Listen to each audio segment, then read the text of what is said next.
Ndotozwa vanhu vachiseka kuti bvudzi chinhu chinochinja zita nenzvimbo yachinenge chiri. Vasikatozwa kuti ivo vatori wisi kudarika bvudzi.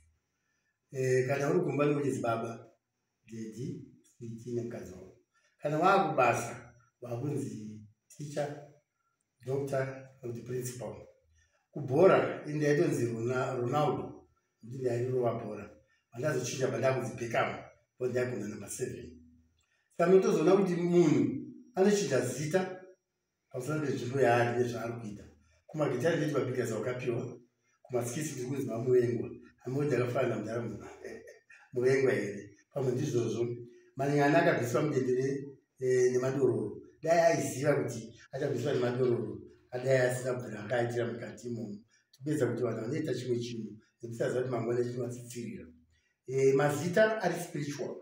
Mazita anopedza munhu certain spiritual realm. Ukapiwa zita rikunzi boxer, wakuda kutorwa vanhu zvibhakera. Ukapiwa zita rikunzi king, watova mambo. Saka ngatingwarire mazita kubvira nhasi.